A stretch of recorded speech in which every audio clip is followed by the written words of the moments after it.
Welcome to What Living Means. I'm Vanessa Jasinski. Every year, the holiday season affords us some time to pause and reflect on the year gone by. Between detangling the Christmas lights to standing in line for Black Friday deals, we can sometimes miss feeling the true spirit of the holiday. If you're looking to have a more fulfilling holiday season, this episode is for you. Our special guest, Mark Bucher, saw his steakhouses sidelined during the 2020 pandemic shutdown. Instead of waiting it out, Mark utilized his kitchens to feed hundreds of thousands of hungry families and keep the greater restaurant community alive. His giving spirit helped him stumble onto a viable solution to solving the hunger problem in America. The shutdown eventually ended, but Mark continues to give back through his Feed the Fridge initiative.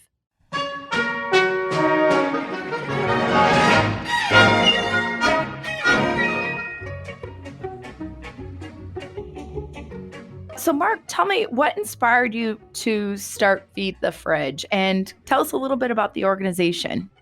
In February 2019, there was an article in the New York Times about a school district in southern New Jersey that came up with a policy that if students are behind in their school lunch program, they are ineligible to participate in after-school activities, attend homecoming, prom, or walk graduation. That struck me as the complete opposite mindset any type of public system should be viewing that problem with. So much so that I did a little more research into it. It turned out to be my hometown. It turned out to be Camden County, New Jersey, which I had not been in or lived in since 1986. But a bunch of my friends are now judges or involved in the community or that stayed back home. So I reached out to a friend of mine who's a judge there, who got me in touch with the mayor, who got me in touch with the school superintendent.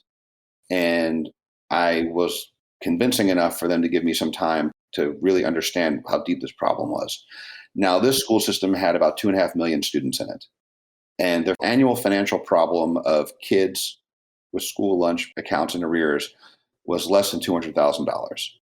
If any of us have any experience with government or any type of public system, they waste more than $200,000 a month. So to me, it was easy money to find. And we started talking. And because I have an entrepreneurial view of the world, I just asked them, what happens when you're graduating seniors with positive account balances?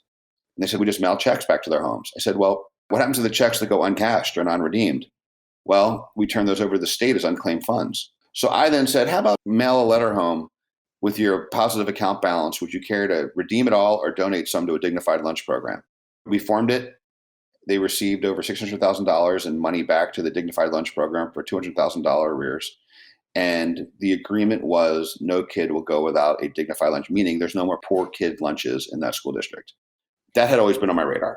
So March 3rd of 2020, before COVID had really shown up on our shores, there was an announcement that said, hey, it's coming. If you're over the age of 70 or you're immune compromised, stay inside. Ride this out. Politics aside, they said, ride this out. It won't survive warm weather. In the summertime, we'll be back to normal. That was kind of the announcement on March 3rd. My father, who passed away at 82 a couple of years ago, I just knew that if I had to deal with my father and manage that, it would be a complete disaster for my younger sister and I. He wasn't technologically sophisticated, didn't have a DoorDash account, didn't order groceries online. I mean, had a hard enough time with a remote control and a television. So I put a tweet out, and the tweet was, if anyone knows of anyone that's home alone, we'll deliver them a free medium rare steak dinner in the DC, Maryland and Virginia area. And we started delivering free meals. We signed up volunteer drivers that would pick them up and deliver them to people's homes.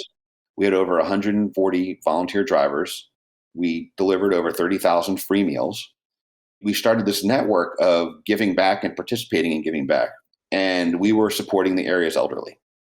That's incredible that you had thought about that and that you were delivering that many meals to our senior citizens. That's incredible.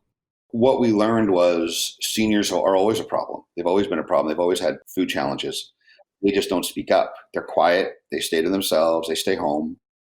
They watch cable news all day. They have it on in the background, channel aside. It's just something that's on all day in their home. And back in those days, you were scared to death to walk outside and breathe the air. And they're always somewhat scared to get out and move around because they're always immune compromised, whether it's a respiratory illness or what have you. Yeah. They lack technology and they're hungry. And when, think about times you've spoken to your grandparents and you ask, how are you? And they're fine. And we would ask these folks, if you have families, why don't you share with your families that you're hungry or you need food? I don't want them to worry was the number one universal answer. And we can all picture our grandparents saying that. COVID made us more aware of this problem that has gone on before COVID. It's going to go on after COVID. We're going to help figure that out. Now, combine that with in August of 2020, having the kids going back to school was a last minute game time decision. No school district wanted to say they're going virtual or they're in person first. And it turned out within a week of school starting, at least here, we're going virtual. So the first thing I thought of, back to the school lunch issue a couple of years back, Yeah. how are we going to get food to these kids that rely, or these families that rely on the federal school lunch program for breakfast and or lunch, at least 2 meals a day? Well, in the 6 months that we've been delivering the elderly meals, I started to get calls from local jurisdictions, Washington, D.C., counties in Maryland and jurisdictions in Virginia saying, hey, we need emergency meals to this family or to these families, or we're doing a food drop at this church. Can you bring meals? So we started getting involved with public infrastructure. So I called our contacts and I said, what's the plan for school lunches? We don't have one. We're trying to figure out how to teach virtually. So I said, okay. We realized that in Washington, D.C., students that did not have internet at home or computers at home were going to DC parks and rec centers to attend school, where a local cable company turned them into hotspots and they were loaning out laptops. We called DC Fire and Rescue, who we had a relationship with, who got us to DC Parks and Rec, who I then said, look, I want to deliver free refrigerators and I'm going to fill them with medium rare meals every day just so these kids have meals for themselves and to bring home. DC Parks and Rec said, great, this is wonderful. We have a problem. You help us solve it. Open arms, got rid of all the red tape. And we started going into emergency mode. To their credit, moving these meals. The meals were all coming from medium rare at the time. Wow. And medium rare, just to clarify, that's the restaurant that you're a chef at in DC. I'm the co-owner of it, right? So co-owner, yeah. Right, so we have 3 locations, DC, Maryland, Virginia. So we started filling the refrigerators with medium rare meals. The demand outstripped what we could supply. And we started a GoFundMe page. People started calling, going, how can we help? We started taking donations. We raised about $600,000. And what we started doing is using that money to purchase meals from other restaurants during COVID that we would pick up and then load the refrigerators with. We came up with the nutritional requirements with the American Society of Pediatrics. And that really was the beginning of Feed the Fridge. It's loosely based on a community refrigerator model. But instead of snacks, yogurt, and granola bars, we put in ready to eat or ready to heat dignified meals every day. How did you fund even the refrigerators? Because that's a huge expense too. It was. So initially, I called our partners at the Washington Nationals, who's our Major League Baseball team here. And we're a partner there. We have a stand there. And I said, there's no fans. Can I borrow refrigerators that, they say Coca-Cola and Bud Light on them? And they said, sure, come get them. How many do you need? So we came and picked them up. We wrapped them. We covered up all the logos and decals. As we started raising money, we started buying new refrigerators with a warranty because refrigerators break. Maintaining old refrigerators is really expensive. We'd rather put the money in food. So we'd buy new refrigerators with new warranties and started a machine, so to speak. Fast forward almost 2 years later, DC Parks and Rec Centers, DC Public Schools, Smithsonian Museums. We're in the process of putting them in front of every DC Public Library. We're in Montgomery County, Maryland Public Schools. We are in Latin American youth centers. We're in Mary centers around the area. Wherever there's a need, we're placing refrigerators, continuing to buy the meals from restaurants. We've gotten to the point now where we're working with community kitchens and people that want to be in the restaurant business, coming out of COVID, lost their jobs, want to start a restaurant business, where we find them a kitchen, we set them up, we purchase meals from them for them to start their own business. They get paid every week. They get to come out of the shelters. They move into a house. They get a car. So we've got numbers of families now that we're doing that with to bring back up to local economies. That is brilliant. I mean, it's just amazing how things just kind of evolve with the idea. So you're touching so many parts of the community. Yeah. Our only requirement is that you're hungry. Now, I will tell you, the public officials and bureaucrats' heads explode when we say that. Well, what's the demographic information? Who cares? By the way, what are you doing with the information? Because last time I checked, We spent more money on food insecurity in the last 2 years than we ever have before, and the problem's worse, not better. So whatever you're doing is wrong. So let's just stop and think of a new way to do it. So if you're hungry, you qualify. Well, what happens if someone takes more than one meal? Who cares? What about tampering with the meals? Well, they're in tamper-proof containers. What if a refrigerator breaks? We get it fixed. Now that we've got 2 years behind us, we're professionals at this now. We've been doing this. And it was really hard getting public officials to believe in this. All they wanted to do was say no. All they wanted to do is say no, it'll never work. Public school officials, government officials, FEMA, it'll never work. And we proved them all wrong. And I'm hoping that by proving them all wrong and holding them accountable now, we now may have a real community-based, viable solution to solve hunger, period. Now, we've learned a few things. We've learned, because we would go give meals out at these food drops where you saw people line up in their cars to get brown boxes of ingredients. And we would learn that a lot of these ingredients were left behind. We start asking questions. Why aren't you taking the canned soup or the canned tomatoes and things like that? When we were kids, tomorrow's bring in food day for local food bank, bring in non-perishable items, right?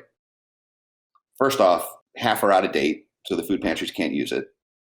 Second off, we learned that if you're at or below the poverty line, you don't have three things. You don't own a can opener. A, what are we doing? B, you don't have pots and pans to cook in. Because when you and I move, we pack up our pots and pans and take them with us because they're expensive. When our grandparent passes away or someone in our family leaves cookware, it's legacy hand-down stuff. We take it, give it to our college kids, give it to other kids to move on and go. Goodwill, Green Drop, Salvation Army have no cookware. None of it. The cheap stuff is on Amazon and you need a credit card and a permanent address. And I'm just saying, it's just dumb. Makes us feel good for giving stuff, but it doesn't solve a problem. So we now take in those ingredients, we turn them into meals and bring them back to the food pantries to give out meals. That's another part of our machine. Wow. So you're taking the canned goods and actually preparing meals. A lot of the canned foods, they're probably missing some of those vitamins, the things that, you need. Chefs can solve the hunger problem because we know how much protein to add. We know how to do it. So we took tomatoes and frozen vegetables and leftover green peppers that, by the way, nobody likes, turnips that nobody eats, but they have nutritional value. So we turn them into chili. We turn them into bolognese sauce. We stuff ravioli with it. And we bury cauliflower in cookies. And we do things like that to get it back out in the community and return nutrition back to the community at a very, very, very low cost. It's a very efficient model. We're hoping that this now catches on. And gosh, it's like the most basic thing that a human needs, yet it is sometimes so hard to get a hold of. So what would you say is the most rewarding part of what you're doing? I don't normally get to see the recipients, right? I don't get to see the hundreds of thousands of people a day that grab meals out of the refrigerators. There's one moment that stands out, and it's actually not someone I saw, but it was an interview that I saw where last Christmas, it was a year ago, right around now, there was a Canadian documentary crew that was following our delivery drivers. They were loading up the refrigerators. And they were interviewing recipients, people going to get the meals. Some didn't want to be interviewed. Some wanted to be interviewed.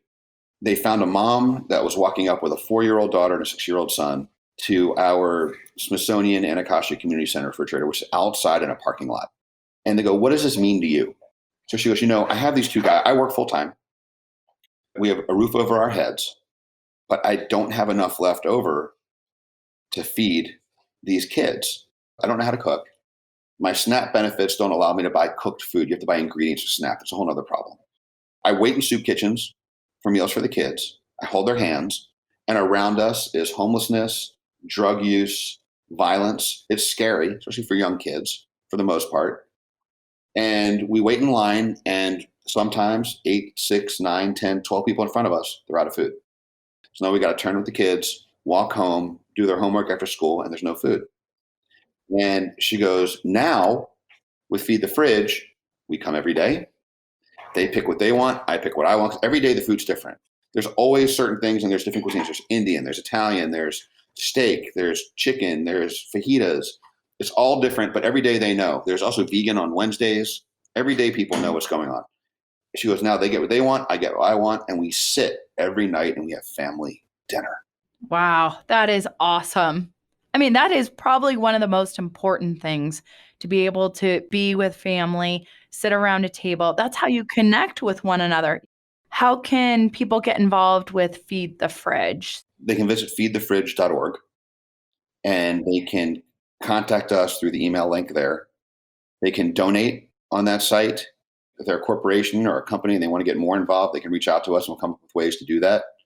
But, we need, this is all hands on deck. I need all the help I can get.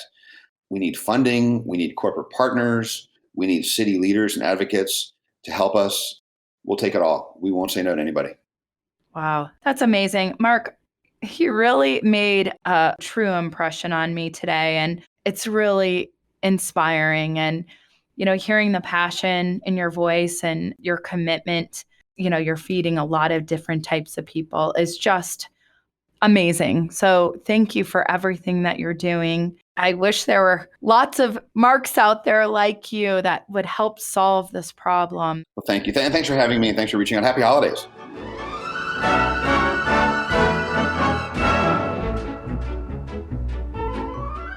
Every year here at Yes, we support our residents through the Yes We Care program. I sat down with Yes Community's very own Jean Gonzalez. We explore fostering a giving culture among team members and how Yes We Care has grown since its inception.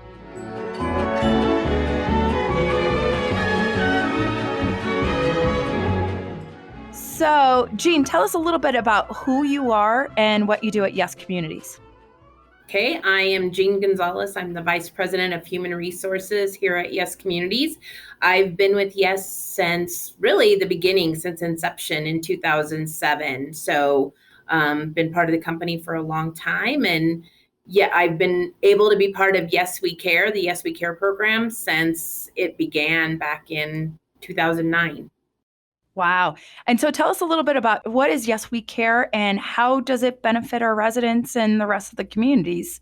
Yep. So Yes We Care is really our philanthropic endeavor. It's our way of facilitating our charitable endeavor, how we can really provide assistance to residents, team members, and local organizations in need. And so really the program is three-pronged. We have our Helping Hands assistance, which allows us to provide financial assistance to team members and residents when they need it most. Loss of job, medical issue, fire, flood, natural disaster. Honestly, as simple as having a car that breaks down and they have to repair the vehicle so they can get back and forth to work, but now they can't afford to put groceries on the table. So even down to that type of assistance. Our Helping Hands part that supports our local organizations. So we have a lot of great companies that support our communities, bringing food banks and local churches that help support residents for a whole variety of reasons. And we can, one, give back to them through our Yes We Build community PTO, which is 8 hours of PTO given to our team members each year to be solely used for volunteer opportunities. And so giving back by spending our time volunteering with those organizations, but we also provide financial assistance to those organizations as well because they invest a lot of time, money, and effort in supporting our communities.